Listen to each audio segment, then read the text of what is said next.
नमस्कार मित्रों, आज हम सुनेंगे मालती जोशी जी की कहानी शापित सरसों का अगला भाग। थोड़ी देर बाद चलते हैं, घर तो सभी को जाना है। तो दोनों कहती हैं क्या? तुम्हारी बात अलग है, तुम तो फ्री बर्ड हो, घर पर कोई कहने सुनने वाला नहीं है। लेकिन हमारी अम्मा लोग तो हमारी जान ही ले लेंगी। बस पारुल को ताव आ गया। अच्छा हुआ कि उसी समय चाय आ गई और मैं प्रस्तुत घटना पर टिप्पणी करने से बच गई। चाय पीते ही बिटिया उठ खड़ी हुई। मजबूरन माँ को भी उठना पड़ा। मैंने इन्हें आवाज़ दी। तब तक पारुल भी कपड़े बदलकर आ गई थी। पानी अभी थमा नहीं था, इसलिए हम दोनों ने मेहमानों को दरवाजे से ही विदा किया। गाड़ी गेट से बाहर निकल गई। तब हम लोग भीतर आए। देखा पारुल के बालों से अब भी पानी टपक रहा था। मन हुआ उसके कंधे पर पड़ा टॉवेल खींचकर उसका सिर अच्छे से पोंछ दूं, पर हिम्मत नहीं पड़ी।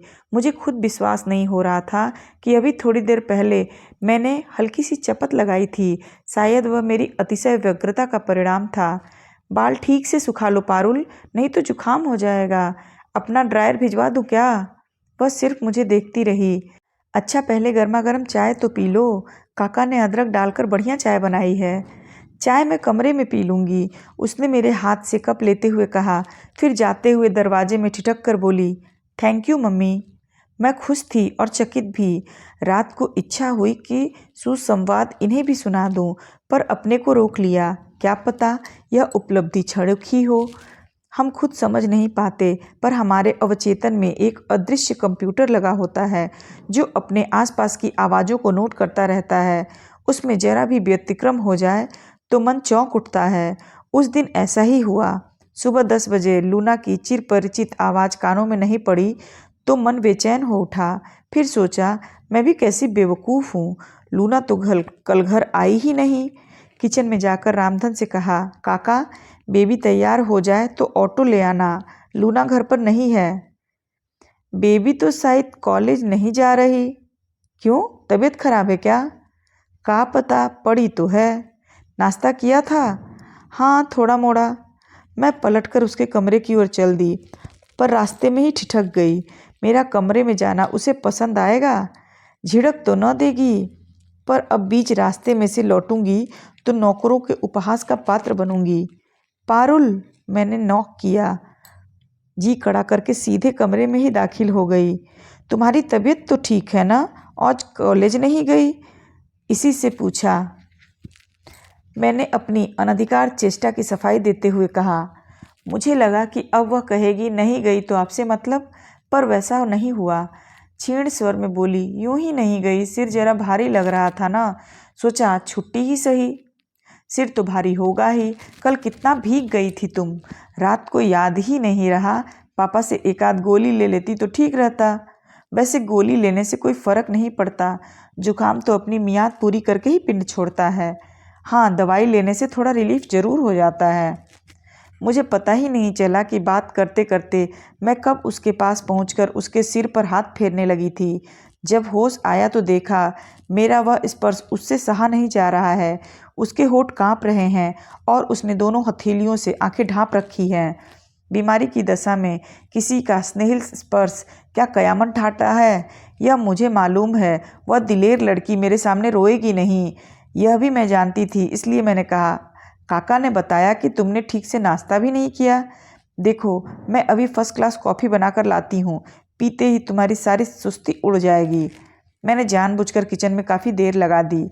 उसका सुबह का नाश्ता एक तरह से अनछुआ ही पड़ा था। मैंने साबूदाने के पापड़ और आलू के चिप्स तले, थोड़े से मखाने भी घी में भुने। फिर कॉफ़ी के साथ सारा सरंजाम लेकर उसके कमरे में गई तो बिस्तर खाली था। मेरा अंदाज़ा सही था। जब वह बाथरूम से निकली तो उसका चेहरा और आंखें दोनों धुले धुले से थे।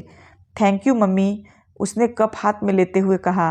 मन हुआ कि उससे कहूँ कि माँ को यूँ बार बार धन्यवाद नहीं देते, पर अपने को रोक लिया। मम्मी कह देने से ही कोई माँ नहीं हो जाती। जिस दिन वह मन से मुझे माँ कहकर स्वीकार करेगी, औपचारिकता की सारी दीवार अपने आप टूट जाएगी। रामधन काका गाड़ी चला लेते हैं ना? हाँ, क्यों? तुम एक चिट्ठी लिखकर दे दो, वे गाड़ी उठा लाएंगे। वैसे नीलम की मम्मी उन्हें पहचानती तो होंगी ना? लेकिन नीलम के यहाँ क्यों जाएंगे? गाड़ी तो छाया के यहाँ है। तो कल जो आई थी वह छाया थी? और क्या, उसी का घर तो कॉलेज के पास पड़ता है, इसलिए गाड़ी वहाँ रख देती हूँ। वह तो बेचारी बहुत अच्छी है, पर उसकी mummy, she is such a bore. और उन्हें आपने नीलम की मम्मी समझ लिया। ओ नो, नीलम सुनेगी तो सिर पीट लेगी। तुम्हारे पापा भी सिर पीट रहे थे, कह रहे थे कि कहाँ फंसा दिया मुझे। पूरे रास्ते वो 1 मिनट को भी चुप नहीं हुई। बेचारे, उनकी तो औरतों की बकझक सुनने की आदत भी छूट गई है। उनके लिए तो अच्छा खासा ओवरडोज हो गया होगा। बात जरा सी थी, पर हम दोनों हंसी से लोटपोट हो गईं। मेरे तो गले में फंदा ही पड़ गया। इस घर में आने के बाद पहली बार मैं इतना खुलकर हंसी थी। पारुल को भी मैंने पहली बार हंसते हुए देखा था। लगा यह हंसी हमारी छाती में पता नहीं कब से जमी हुई थी। गलती मेरी ही थी। हंसी का दौर थमते ही उसने कहा, मुझे ठीक से इंट्रोड्यूस करवाना था, पर मेरा मूड उस समय इतना ऑफ हो रहा था। हाँ, नीलम ने, मेरा मतलब कि छाया ने बताया था। वह चुप रही, पर उसकी मम्मी क्या समझी पता है? उन्हें लगा कि तुम मेरे डर से जल्दी घर भाग रही हो। ओ गॉड, सी इज इम्पॉसिबल। मैं एकदम गंभीर हो आई। सोचा, जो बात मन में इतने दिनों से घुमड़ रही है उसे कह डालने का यही मौका है। हम दोनों के बीच ऐसे तरल क्षण पता नहीं फिर आए कि न आए। पारुल, एक बात कहूँ? मेरे संजीदा अंदाज पर वह चौंक पड़ी। बहुत दिनों से तुमसे यह बात करना चाह रही थी पारुल, कि मुझ में और जो भी दुर्गुण हो, मैं डरने की चीज़ नहीं हूँ। मुझसे तुम्हें कभी कोई खतरा नहीं। आप छाया की मम्मी को इतना सीरियसली लेने लगेंगी तो हो चुका। तुम गलत समझ रही हो। छाया की मम्मी ने तो बस इतना किया है कि मुझे अपनी बात कहने का मौका दिया है। तुम यह डर अपने मन से एकदम निकाल दो पारुल, कि मैं तुम्हारी किसी चीज़ में हिस्सा बटाने आई हूँ। जायदाद का मुझे लोभ नहीं। मुझे तो एक घर, एक जीवन साथी की तलाश थी। वह मुझे मिल गया, साथ ही एक प्यारी सी बिटिया भी मिल गई। अब मुझे कुछ नहीं चाहिए। इत्मीनान रखो, मैं तुमसे तुम्हारे पापा का प्यार भी नहीं छीनूंगी, बल्कि मैं तो अपने हिस्से का प्यार भी तुम्हें देना चाहती हूँ। वह कुछ देर तक एकटक मुझे देखती रही, फिर धीरे से बोली, जायदाद की बातें तो मैं नहीं समझती। जहाँ तक पापा के प्यार का सवाल है, आप सारा का सारा ले सकती हैं। उसमें मेरा हिस्सा कभी नहीं रहा। मैं तो स्तब्ध रह गई। इतनी छोटी सी लड़की और कितनी बड़ी बात कह गई, कितनी बड़ी और कितनी कड़वी। बेटे, मैंने उसे सहलाते हुए कहा, प्यार जताना भी एक कला है जो सबको नहीं आती। खासकर पुरुष तो इस मामले में बहुत ही इंट्रोवर्ट होते हैं। अपने प्यार का प्रदर्शन करना उनके लिए बहुत कठिन होता है। क्या इसलिए उनके प्यार पर शक करना चाहिए? अगर वे गुस्सा जता सकते हैं तो प्यार जताने में परहेज क्यों करते हैं? प्लीज़ मम्मी, आप उनकी वकालत मत कीजिए। मैं आपसे बहुत पहले से ही जानती हूँ उन्हें भी और उनके सब चहेतों को भी। इस घर में मुझे जितना प्यार, जितनी नफ़रत मिली, सब मेरे मन में दर्ज है। वक्त आने पर मैं सबका हिसाब बराबर करूँगी। आवेश से तमतमाया उसका वह चेहरा देखकर मुझे दहशत सी होने लगी। इतनी सी बच्ची और मन में इतना विष। अच्छा नहीं लगा। पारुल की हम उम्र अपनी भांजियों भतीजियों की याद आई, जो तितली की तरह उड़ती फिरती हैं। जीवन का कोई सुख दुख उन्हें ज़्यादा देर तक व्यापता नहीं। और यह लड़की, कितनी गांठें हैं इसके मन में। सहज स्नेह से वंचित, बचपन में एकदम खूंखार बना दिया गया है। प्यार तो मुझे बस एक ही ने किया था।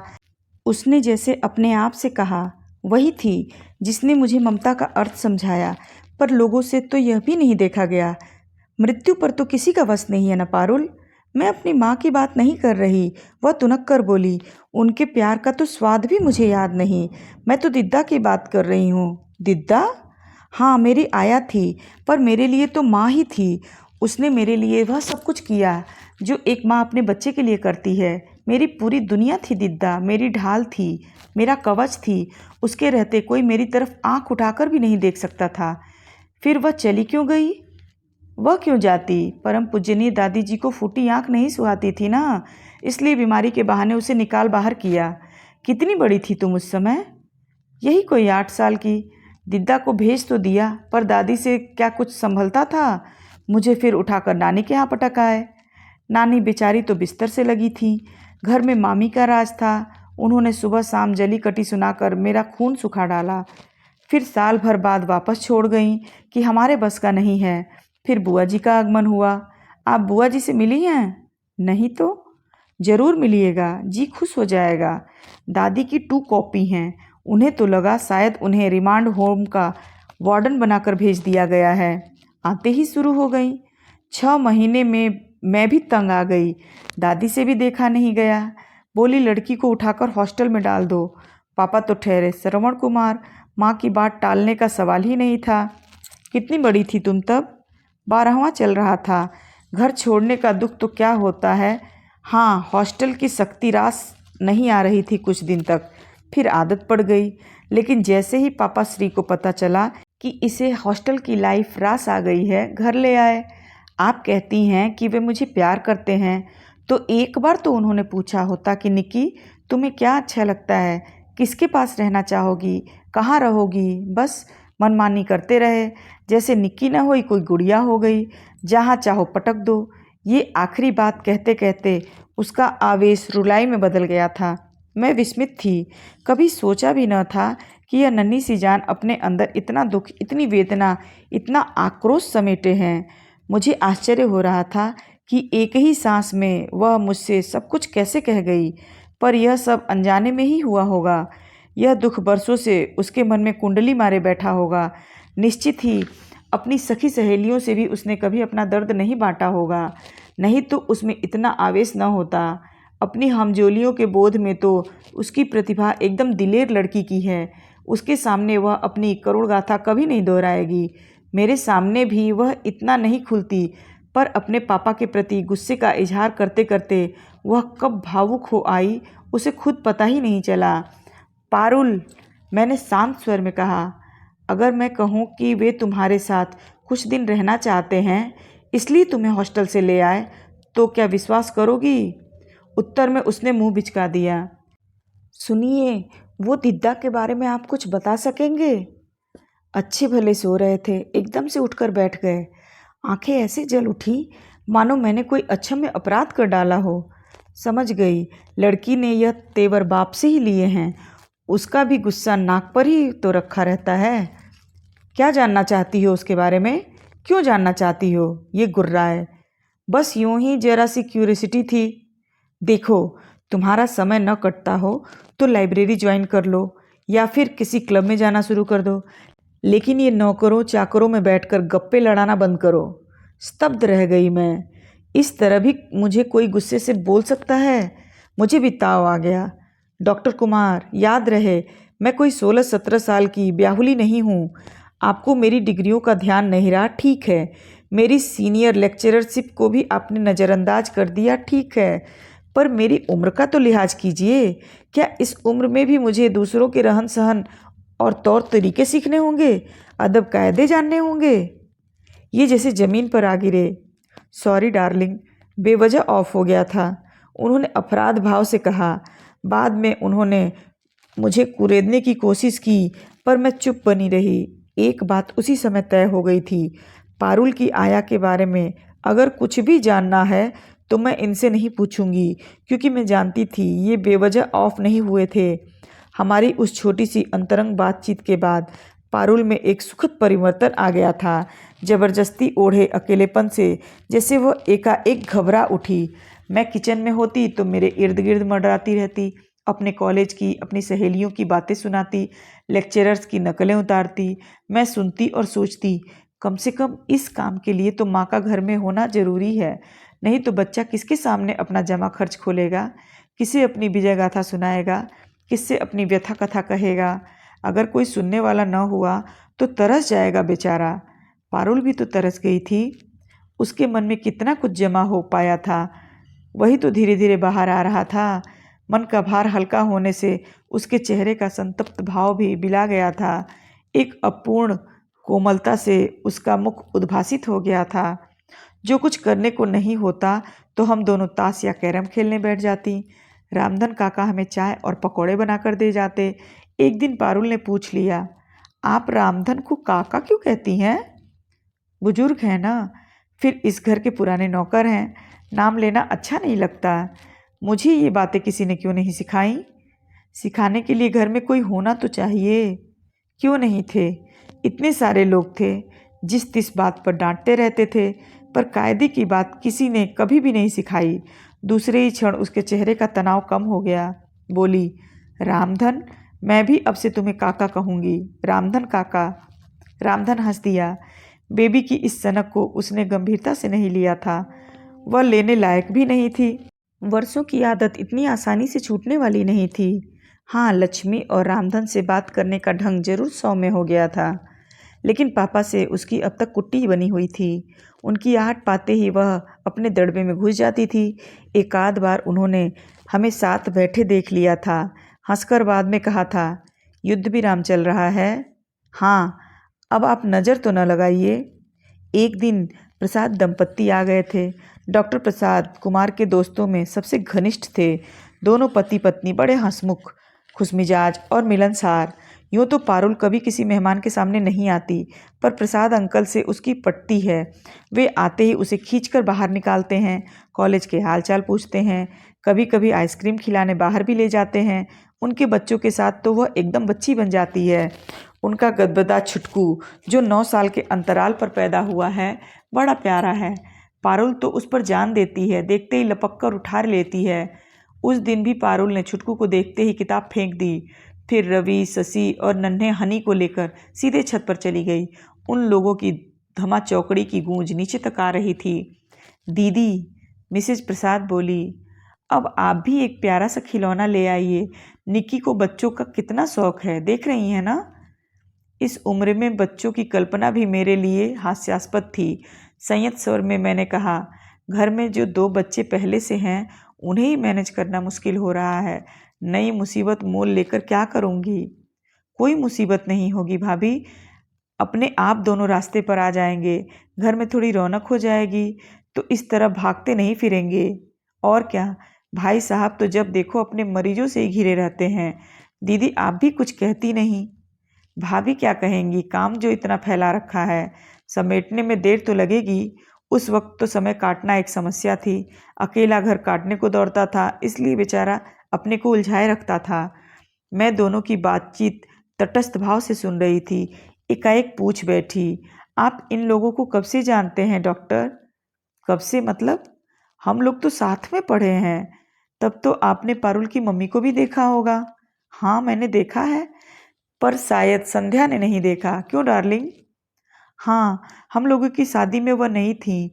मैं जब पहली बार माताजी से आशीर्वाद लेने आई थी तो निक्की को देखा था। आया की गोद में चढ़कर घूम रही थी। तब बिन माँ की उस नन्ही सी बच्ची को देखकर बहुत दुख हुआ था। लेकिन वह आया भी गजब थी भाभी, यह समझ लीजिए कि माँ से बढ़कर थी। इतनी अच्छी आया को उन्होंने निकाल क्यों दिया?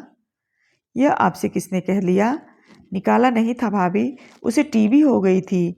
यहाँ घर में कैसे रखते, इलाज के लिए उसे हॉस्पिटलाइज तो करना ही पड़ा। कुमार ने खुद सारा इंतजाम किया था। वह जब तक ठीक हो गई, कुमार बराबर उसके इलाज के लिए पैसे भेजता रहा। उसके घर का पता जानते हैं? कुमार को मालूम होगा। नहीं, मैं उनसे पूछना नहीं चाहती। आप ही किसी तरह पता लगा सके तो लगाइए। पता तो खैर टीबी हॉस्पिटल से भी मिल जाएगा, पर बात क्या है? मैं उसे वापस बुलाना चाहती हूँ। पर क्यों? अब तो वह बहुत बूढ़ी हो गई होगी। निक्की को भी अब आया की आवश्यकता नहीं। 8-10 साल में कोई इतना बुढ़ाता नहीं है डॉक्टर, और निक्की को अब भी उसकी ज़रूरत है। उसके अवचेतन में अब भी वह बसी हुई है। उसे खोने का दुख अब भी उसके मन में ताज़ा है। मैं चाहती हूँ वह फिर से आकर यहाँ रहे और पारुल का बचपन लौटा दे। कुमार राजी होगा? वह मेरा जिम्मा रहा। पहले आप पता तो लगाइए। Treat is an urgent case, top priority. समझ रहे हैं ना आप? बिल्कुल समझ रहा हूँ भाभी। उसके बाद लगातार 3-4 दिन तक मैं डॉक्टर प्रसाद के फ़ोन की प्रतीक्षा करती रही। चौथे दिन वे खुद ही आ गए। वह जानबूझकर ऐसे समय आए थे जब उनके मित्र घर पर नहीं थे। मैंने मन ही मन उनकी समझदारी की दाद दी। भाभी, मैंने आपका काम तो कर दिया, मतलब गंगाबाई का पता तो लगा लिया है, बट आई एम अफ्रेड आप उसे घर नहीं ला सकेंगी। क्या मतलब? मैं उसका पता लेने टीबी हॉस्पिटल गया था। वहाँ पता चला कि 6 महीने पहले ही उसे फिर से भर्ती किया गया है, और यह भी पता चला है कि इस बार बीमारी बहुत अगले दौर में पहुँच गई है। क्या टीबी भी रिलप्स होता है डॉक्टर? यह तो राज रोग है भाभी, इसे चाहिए अच्छी ग़िज़ा, अच्छी देखभाल। गरीबों के घर यह सब कहाँ से मयस्सर होता है। फिर अपना कोई होता तो देखभाल करता। वह तो भाई के घर में पड़ी हुई थी, वहाँ तो अपने ही खाने के लाले होंगे। गंगाबाई बेचारी इन असुविधाओं की आदी भी न थी। शुरू से ही बंगलों में रही है, अच्छा खाया, अच्छा पहना। भाभी के पीहर में भी उसके ठाठ थे, वहाँ भी उसका दबदबा था। दूसरे माहौल में तो वह जी ही नहीं सकती थी। तो क्या वह उनके पीहर से आई थी? हाँ, निकी की देखभाल के लिए उसे बुला लिया था। उन दिनों भाभी बीमार चल रही थी ना। उनकी मृत्यु के बाद उसके वापस जाने का प्रश्न ही नहीं उठा था। भाभी, एक बात कहूँ? कहिए, मैंने निराश स्वर में कहा। निक्की और दिद्दा को लेकर मैंने पिछले दिनों कितने कल्पना चित्र बनाए थे। अब सब के सब मुझे मुंह चिढ़ा रहे थे। भाभी, मुझे लगता है वह बुढ़िया ज़्यादा दिन नहीं खींचेगी। हर डेज और नंबर्ड। अगर निक्की को एक बार उससे मिलवा लाते तो उसका जी खुश हो जाएगा। आप इत्मीनान रखिए, मैं ही ले जाऊंगा उसे। डॉक्टर प्रसाद के साथ पारुल को भेजना कोई मुश्किल नहीं था। उनसे तो पारुल की दोस्ती थी। वादे के मुताबिक वे दूसरे ही दिन आकर उसे ले गए। उनके जाने के बाद मैं अपने दिवा स्वप्नों में खो गई। पारुल आज कितनी खुश होगी। उसे लगेगा जैसे उसका बचपन लौट आया है। और जब उसे पता लगेगा कि उसकी बिछड़ी हुई ममता से पुनः मिलवाने के लिए मैंने ही पहल की है, तो वह कृतज्ञता से भर उठेगी। मन का सारा कलुष धुल जाएगा। प्रसाद अंकल उसे यह भी बता देंगे कि दीदा के इलाज का सारा खर्च पापा उठा रहे हैं, तो फिर वह पापा को भी माफ़ कर देगी। और उसके पापा, वे भी तो कितने खुश होंगे। इस मधुर षड्यंत्र की मैंने भनक तक न लगने दी। अब पता लगेगा तो सिवाय प्रशंसा के कुछ न कर पाएंगे। उन लोगों के लौटने में कोई 2-3 घंटे लग गए। हॉस्पिटल शहर से दूर पहाड़ी पर जो था, मुझे लगा था गाड़ी से उतरकर वह सीधे मेरे पास दौड़ी आएगी, मेरे गले में अपनी दोनों बाहें डालकर कहेगी, hi mummy, you are so sweet. पिछले दिनों हम काफ़ी करीब आ गए थे, फिर भी एक औपचारिक दूरी बनी हुई थी। आज वह भी समाप्त हो जाएगी। लेकिन वह सीधे कमरे में चली गई। शायद अपना भावावेश मुझसे छिपाना चाहती हो। डॉक्टर प्रसाद जरूर थोड़ी देर मेरे पास बैठे, बोले, बहुत खुश हुई बुढ़िया, बार बार बलाएं ले रही थी, माथा चूम रही थी, आपको और मुझे भी आशीष दिए जा रही थी। लेकिन भाभी, उसकी हालत कुछ ठीक नहीं है, इसी में कोलेप्स एनी टाइम। तो अच्छा ही हुआ जो आप लोग हुआ है, नहीं तो जिंदगी भर को मलाल रह जाता, मुझे भी और बिटिया को भी। आप ठीक कह रही हैं भाभी, उन्होंने कहते हुए कहा। उन्हें विदा करके मैं गुनगुनाती हुई सीधे पारुल के कमरे में गई। मुझे क्या मालूम था कि वह मेरी प्रतीक्षा में भरी बंदूक की तरह तनी बैठी थी। मुझे देखते ही फट पड़ी। क्यों भेजा था मुझे वहाँ? किसकी साजिश थी ये? बचपन की एक मीठी सी याद मेरे मन में थी, उसे भी आपने तहस नहस कर दिया। सौतेली माँ है ना आप, मेरा इतना सा सुख भी आपसे ना सहा गया। और आप सोच रही हैं कि आपने बड़ा एहसान किया, मेरी पुरानी आया से मिलवाकर बड़ा नेक काम किया है। पता नहीं कितनी देर तक वह इसी तरह बड़बड़ाती रही। मैं जड़ मूक बनी, उसके आरोपों को झेलती रही। प्रतिवाद करने का या आगे बढ़कर उसे सांत्वना देने का मेरा साहस न हुआ। उफ, मैं तो सोच भी नहीं सकती थी कि बचपन में इसी औरत ने मुझे पाला है। मुझे तो यह सोचकर भी झुरझुरी हो आती है कि मैं उसकी गोद में खेलती थी, उसके पास सोती थी। उसने बताया कि वह मुझे अपने हाथों से खाना खिलाती थी। छी, मुझे तो उबकाई आने लगी। उसका कमरा, उसका बिस्तर, उसके कपड़े इस कदर बास मार रहे थे। उफ, उसका दर्द मेरी पकड़ में आ गया। दिद्दा उसके लिए एक मधुर एहसास की तरह थी, पर इस मरणासन वृद्धा से उसका कोई मेल नहीं था। उसका रोग जर्जर शरीर देखकर वह कांप गई थी। उसका स्नेहिल स्पर्श उसे लिजलिजा लगा था। एक तिलिस्म था जो टूट गया था, और अब वह उन किस्सों पर आंसू बहा रही थी। मैं उसे समझाना चाहती थी कि पारुल, वक्त की मार किसी को नहीं बख्शती। हम सब धीरे धीरे काल के उसी अंधकूप की ओर बढ़ रहे हैं जहाँ सब कुछ विरूप हो जाता है, नष्ट हो जाता है। पर जीवन की नश्वरता का दर्शन समझने में भी एक उम्र होती है। पारुल तो अभी इस उम्र के उस दौर में थी जहाँ सब कुछ रसमय और रंगीन होता है। उसके लिए तो भविष्य का अर्थ विकास है, विनाश नहीं। वह इस कड़वे सच को, असुंदर यथार्थ को कैसे स्वीकारेगी? वह फिर लौट गई अपनी उसी कारा में जो उसने स्वयं निर्माण की थी। मैं फिर दूर फेंकी गई। पहले भी हम दोनों में बोलचाल नहीं थी, पर तब इतना असहज नहीं लगता था। पर एक बार करीब आने के बाद फिर उसी स्थिति में लौट जाना बहुत क्लेशकारक लगता था। उसके पापा अक्सर छेड़ देते, क्यों, युद्ध विराम समाप्त हो गया? संधि वार्ता विफल हो गई? तो मैं गुस्से में यह भी न कह पाती कि आप ही की नज़र लग गई, बस शर्म से सिर झुका लेती। आप सुन रहे थे मालती जोशी जी की लिखी कहानी शापित सैसव। तो क्या पारुल ने अपनी माँ को माफ़ कर दिया? क्या रजनी जी वास्तव में पारुल की माँ बन पाई? जानने के लिए कहानी को पूरा ज़रूर सुने। मिलते हैं अगले भाग के साथ। तब तक आपका दिन शुभ और रात्रि मंगलमय हो। धन्यवाद।